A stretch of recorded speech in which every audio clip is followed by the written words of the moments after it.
ఓ అక్రమ సంబంధం నిండు ప్రాణాన్ని బలి తీసుకుంది. ఇది ఓ ఆర్ఎంపీ డాక్టర్ క్రైమ్ కదా.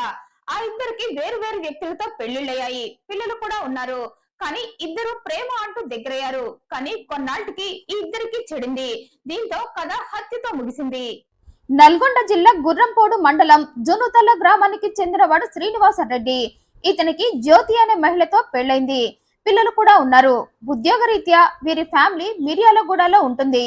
అందమైన జీవితం, హాయిగా సాగిపోతున్న సంసారం. సరిగ్గా అప్పుడే జ్యోతి జీవితంలోకి ఓ పరపురుషుడు వచ్చాడు, అది కూడా ఆర్ఎంపీ డాక్టర్ రూపంలో. అదెలాగంటే, ఈ జ్యోతి అత్తగారికి 6 నెలల క్రితం కాలు విరిగింది. నడుస్తుంటే కాలు జారి పడిపోవటంతో అప్పటి నుండి ఆమె బెడ్ కే పరిమితమైంది. దీంతో కోడలైన జ్యోతి తరచుగా మిర్యాలగూడ నుండి తన అత్తగారి ఊరైన జునుతల గ్రామానికి వచ్చేది. అక్కడ మంచంలో ఉన్న అత్తగారికి సేవలు చేయడానికి వెళ్లేది. అయితే ఆమెకు ట్రీట్మెంట్ చేయటం కోసం సూర్యాపేట జిల్లా అరవపల్లి మండలం కామళ్ళ గ్రామానికి చెందిన మహేష్ అనే వ్యక్తిని నియమించుకున్నారు. ఈ మహేష్ ఓ ఆర్ఎంపీ డాక్టర్. 7 సంవత్సరాలుగా చునుతల గ్రామంలో ఆర్ఎంపీ డాక్టర్ గా అక్కడి ప్రజలకు సేవలు అందిస్తున్నాడు. ఇక ఆ క్రమంలోనే రోజు ఈ జ్యోతి అత్తగారికి కూడా ట్రీట్మెంట్ చేయటం కోసం వస్తూ ఉన్నాడు. అయితే సరిగ్గా అదే టైంలో అత్త పక్కన ఉన్న జ్యోతి పరిచయం అయింది. జ్యోతి ఆమె కోడలని, అందుకే ఆమె తరచుగా అత్తగారికి సపర్యలు చేయటానికి మిర్యాలగూడ నుండి వస్తుందని ఆమె మాటల ద్వారా తెలుసుకున్నాడు. అయితే మొదట ఈ ఇద్దరి పరిచయం నార్మల్ గానే ఉన్న కాలక్రమేణా ఆ పరిచయం ప్రేమ దాకా వెళ్ళింది. రోజు మహేష్ స్టెథోస్కోప్ పట్టుకొని అత్తను పరీక్షిస్తూ కోడలి గుండె చప్పుడిని వినటం మొదలు పెట్టాడు. అంతేకాదు, ఆ చప్పుడు తన కోసమే కావాలి అంటూ జ్యోతి గుండెల్లో స్థానాన్ని సంపాదించాడు. అత్తకు ట్రీట్మెంట్ చేస్తూ కోడలికి ప్రేమ సూది వేశాడు. దీంతో జ్యోతి రాంగ్ ట్రాక్ పట్టింది. తనకు పెళ్లి పిల్లలున్నారన్న విషయం మర్చిపోయింది. ఇక మహేష్ కూడా సేమ్, తనకు పెళ్లి పిల్లలున్నారని, అంతకు మించి అందరూ గౌరవించే వృత్తిలో ఉన్నారని మర్చిపోయాడు. జ్యోతికి దగ్గరయ్యి ఆమెతో వివాహేతర సంబంధం పెట్టుకున్నాడు. అప్పటి నుండి జ్యోతి అత్తకు సేవలను చేయటం కోసం వచ్చి ప్రియుడు మహేష్ ని కూడా సీక్రెట్ గా కలవటం మొదలుపెట్టింది. అయితే కాలం గడిచే కొద్దీ ఈ జ్యోతికి ఈ ఆర్ఎంపీ మహేష్ ప్రిన్స్ మహేష్ బాబులా కనిపించడం మొదలు పెట్టాడు. గుండెల నిండా మహేష్ ని నింపుకొని మహేష్ మహా అందగాడని ఫీల్ అవుతూ అతను తనకే సొంతం అనుకుంది. అంటే వీరి బంధంలో మహేష్ కన్నా జ్యోతినే ఎక్కువగా ఇన్వాల్వ్ అయిందన్నమాట. తన ప్రియుడు తనకే సొంతం కావాలి అన్న టైప్ లో అతన్ని సతాయించడం మొదలుపెట్టింది. ఎప్పుడు నేనే నీ కోసం ఊరికి రావాలా, నువ్వు ఒక్కసారి కూడా నా కోసం మిర్యాలగూడ రావా అంటూ అతనితో గొడవ పడేది. అంతేకాదు, మహేష్ తన భార్య కంటే తనకే ఎక్కువ ఇంపార్టెన్స్ ఇవ్వాలంటూ మహేష్ ని సాధించేది. ఇక అప్పటికే మహేష్ జ్యోతితో తనకు కావాల్సినన్ని సార్లు గడిపి ఆమెతో కోరిక తీర్చుకోవటం, పైగా ఆమె తమ బంధంలో ఎక్కువ అడ్వాన్స్ అయిపోయి తనని సతాయిస్తుందని గ్రహించి వెంటనే ఆ బంధం నుండి తప్పుకోవాలి అనుకున్నాడు. అంటే తనని విసిగిస్తున్న జ్యోతిని వదిలించుకోవాలి అనుకున్నాడు. కారణం, ఏదో టైం పాస్ కోసం మహేష్ జ్యోతితో అఫైర్ పెట్టుకున్నాడు. కానీ జ్యోతి మాత్రం తమ బంధాన్ని చాలా సీరియస్ గా తీసుకొని మహేష్ లేని జీవితాన్ని ఊహించుకోలేకపోయింది. అందుకే తనతో మహేష్ సరిగ్గా ఉండకపోవటం, అతను తన కోసం తన ఊరికి రాకపోవటం, తనకు ఎక్కువ ఇంపార్టెన్స్ ఇవ్వకపోవటంతో జ్యోతి మహేష్ ని బ్లాక్ మెయిల్ చేయటం మొదలుపెట్టింది. నీ మీద కేసు పెడతా అని అతనితో అంటూ మహేష్ ని దక్కించుకోవాలని ప్రయత్నించింది. అయితే ఈ క్రమంలోనే మహేష్ జ్యోతిపై అసహ్యం పెంచుకున్నాడు. పైగా ఆమె తన మీద కేసు పెడితే తన గురించి అందరికీ తెలిసిపోయి తన డాక్టర్ ప్రాక్టీస్ పోతుందని భయపడ్డాడు.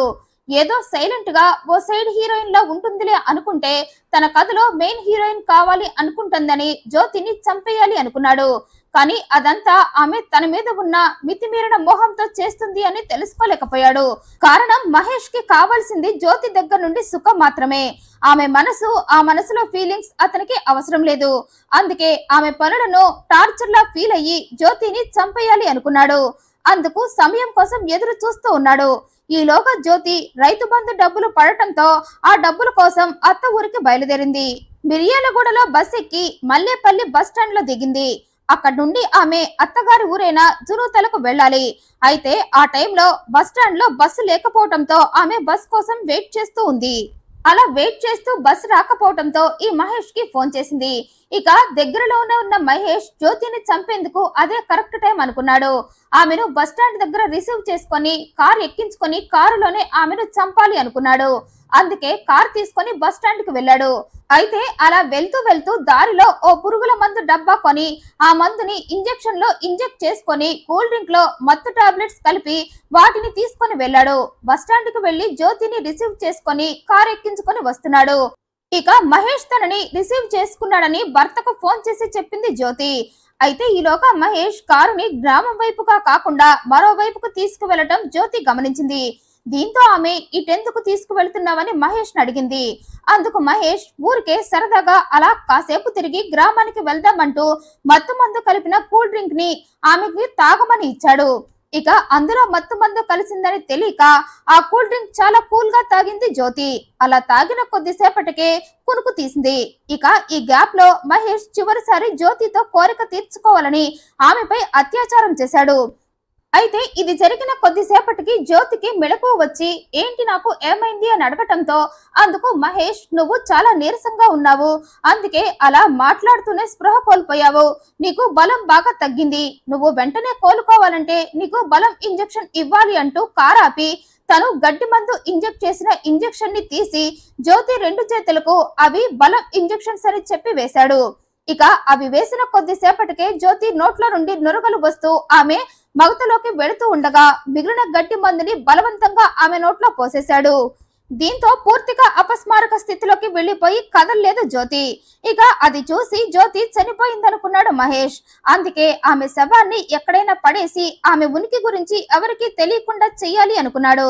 కానీ ఇక్కడే మహేష్ పొరపాటు పడ్డాడు. జ్యోతి అపస్మారక స్థితిలోకి వెళ్ళింది కానీ చనిపోలేదు. కానీ ఈ విషయం డాక్టర్ అయి ఉండి జ్యోతి శవాన్ని పారేయాలన్న కంగారులో దాన్ని గమనించలేదు మహేష్. అందుకే ఆమె చనిపోయిందనుకొని శవాన్ని ఎక్కడ పారేయాలా అని కారులో పలుమార్లు రోడ్డుపై తిరుగుతూ దేవరకొండ వైపుగా కారులో వెళ్తూ ఉన్నాడు మహేష్. అయితే గుర్రంపోడులో పెట్రోలింగ్ నిర్వహిస్తున్న పోలీసులు అర్ధరాత్రి దేవరకొండ వైపు పదే పదే తిరుగుతున్న ఈ మహేష్ కారుని చూసి డౌట్ పడ్డారు. మొదట వారు గొర్రెల దొంగలేమో అనుకున్నారు. అందుకే ఆ కారుని తమ వాహనంతో ఫాలో అవటం ప్రారంభించారు. అలా కార్ జునూతల స్టేజ్ దాటి కాచారం స్టేజ్ వైపు మలుపు తిరుగుతూ సడన్ గా కారు లైట్లు ఆరిపోవటం గమనించారు పోలీసులు. అందుకే వేగంగా ఆ కారుని ఫాలో అవుతున్నారు. అయితే మహేష్ పోలీసులు తనని ఫాలో అవుతున్నారని గమనించి శవాన్ని పారేయాలని కారు లైట్లను మలుపు దగ్గర ఆపి కారులో నుండి జ్యోతి చనిపోయిందని ఆమె శవం అని జ్యోతిని కిందకు తోసేసి వెంటనే కారు స్టార్ట్ చేసి పారిపోయాడు. కానీ అప్పటికే పోలీసులు అక్కడకు చేరుకొని మహేష్ ని అదుపులోకి తీసుకున్నారు. కిందకు తోసేసిన జ్యోతిని పరిశీలించగా ఆమె నోటి నుండి నురగలు వస్తున్నాయి. ఆమె బ్రతికే ఉందని అర్థమయ్యి వెంటనే ఆమెను దేవరకొండ హాస్పిటల్ కు తరలించారు. అయితే పరిస్థితి విషమంగా ఉండటంతో జ్యోతిని అక్కడి డాక్టర్స్ హైదరాబాద్ కు తరలించారు. అయితే అక్కడ జ్యోతి పోలీసులకు జరిగింది మొత్తం వివరించింది. బలం ఇంజెక్షన్లని మహేష్ తన 2 చేతులకు ఇంజెక్షన్స్ ఇచ్చి పురుగుల మందు నా నోట్లో పోసాడని, దాంతో నేను స్పృహ కోల్పోయానంది. ఇక అప్పటికే పోలీసుల చేతికి మహేష్ దొరకటంతో అతన్ని తమదైన శైలిలో విచారించగా తనే జ్యోతిని చంపాలని గడ్డి ఇంజెక్షన్ ని ఆమెకు చేశానని, ఆమెకు మత్తిచ్చి అత్యాచారం చేసి ఆపై ఆమెను చంపాలని అలా ఇంజెక్షన్ చేశారని చెప్పాడు. ఇదంతా ఆమె తనతో ఎఫ్ఐఆర్ కారణంగా ఆమె తనని ఇబ్బంది పెడుతున్న కారణంగానే చేశానన్నాడు. ఇదిలా ఉండగా హాస్పిటల్లో చికిత్స పొందుతున్న జ్యోతి చనిపోయింది. ఇక అప్పటికే జ్యోతి భర్త డాక్టర్ కార్ ఎక్కాక తన భార్య ఫోన్ పనిచేయటం లేదని, ఆమె ఇంటికి చేరలేదని పోలీసులకు ఇన్ఫర్మేషన్ ఇచ్చాడు. ఇక జ్యోతిని తోసేసే టైంకి పోలీసులకు మహేష్ దొరికాడు. దీంతో మహేష్ పై హత్య కేసు నమోదు చేసి మరింతగా విచారిస్తున్నారు పోలీసులు. అక్రమ సంబంధాలలో ప్రేమ ఉంటుంది అనుకోవటం మూర్ఖత్వం. ఆ బంధంలో అవసరాలు మాత్రమే ఉంటాయి. అది తెలుసుకోలేక జ్యోతి తన ప్రాణాలు పోగొట్టుకుంది. ఈ వీడియోపై మీ అభిప్రాయాన్ని కమెంట్ రూపంలో తెలియజేయండి. మరింత ఇంట్రెస్టింగ్ అండ్ జెన్యూన్ ఇన్ఫర్మేషన్ కోసం ఈ వీడియోని లైక్ చేయండి, షేర్ చేయండి, ఛానల్ ని సబ్స్క్రైబ్ చేయండి. Thank you for watching.